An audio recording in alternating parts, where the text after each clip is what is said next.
Halo teman-teman semuanya. Aku di sini akan menjelaskan mengenai definisi dari pasar monopolistik.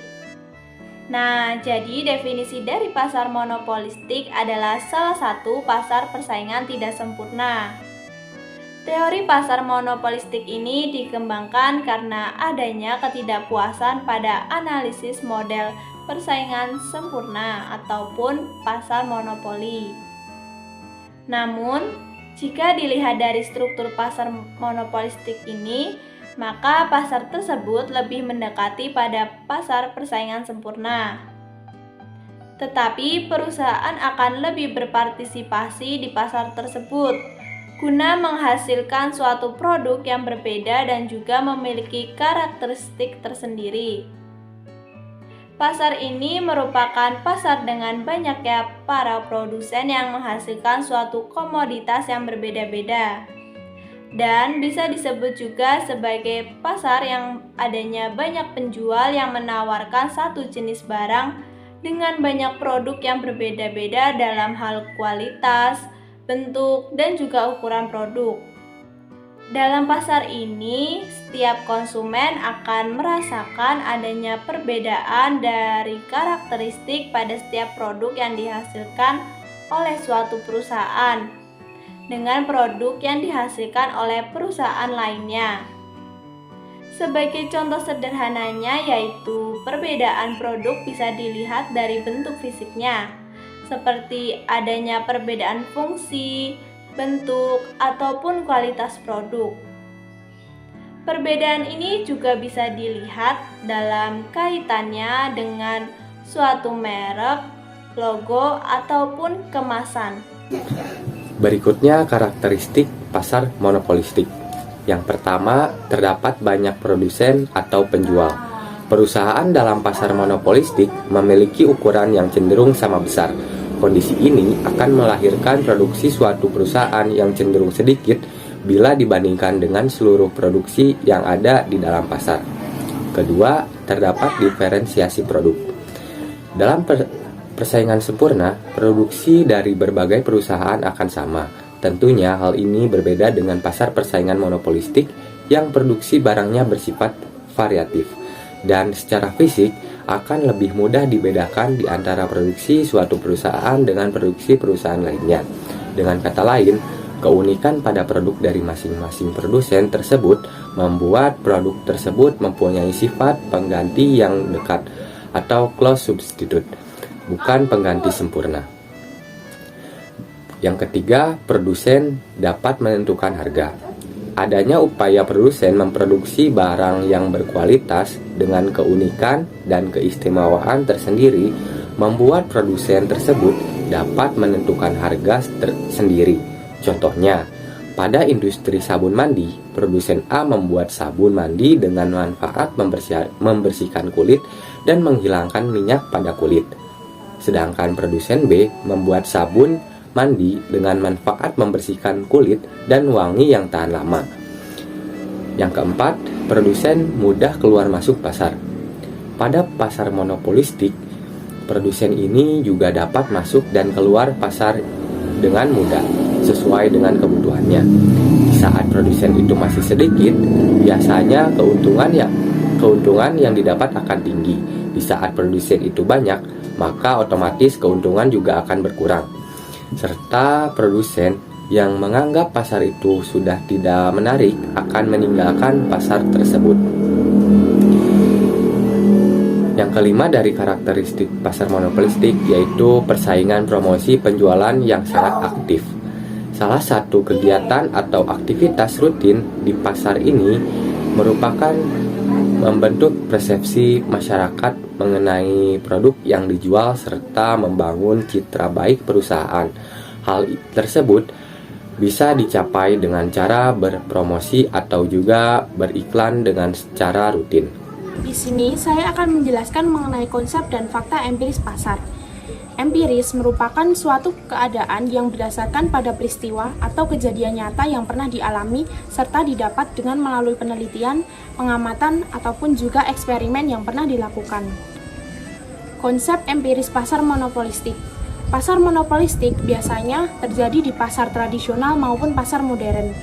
Pasar persaingan monopolistik yaitu bentuk pasar yang di dalamnya terdapat banyak penjual yang menghasilkan produk yang berbeda-beda. Pada tahun 1933, model pasar persaingan monopolistik diperkenalkan oleh Chamberlain dan John Robinson. Menurut Mankiw, tahun 2006, struktur pasar monopolistik pada dasarnya sama dengan yang terdapat pada struktur pasar persaingan murni. Hanya saja, pada struktur pasar persaingan monopolistik diperkenalkan diferensiasi produk dan adanya sedikit kekuatan pasar bagi produsen guna mengatur keadaan pasar. Dalam buku teori ekonomi, Pendekatan Mikro tahun 2018, karya Jun Suryati dan teman-teman, kondisi persaingan monopolistik akan berdampak pada bentuk kurva permintaan yang sifatnya elastis dibandingkan kurva permintaan pada pasar monopoli. Namun, tidak pernah mencapai garis sempurna horizontal yang mendatar. Dengan kata lain, pada tingkat harga yang sama antara pesaing. Bukti kurva permintaan dalam pasar monopolistik tidak pernah bersifat elastis sempurna. Yang pertama, pada saat perusahaan berupaya menaikkan harga, maka berdampak pada jumlah barang yang dijual menjadi sangat berkurang atau lebih sedikit. Yang kedua, pada saat perusahaan menurunkan harga, maka berdampak pada jumlah barang yang dijual menjadi sangat bertambah atau lebih banyak. Sekian dari saya. Baik, di sini saya akan menjelaskan mengenai kondisi pasar monopolistik saat ini. Nah, bagaimana sih kondisi pasar monopolistik saat ini? Jadi, kondisi pasar monopolistik saat ini memiliki skala dan tingkat persaingan yang cukup luas dan tinggi dalam bidang kualitas harga dan juga jasa pelayanan. Jadi produsen atau perusahaan harus siap dengan persaingan yang terjadi dalam pasar monopolistik atau dalam sistem pasar monopolistik.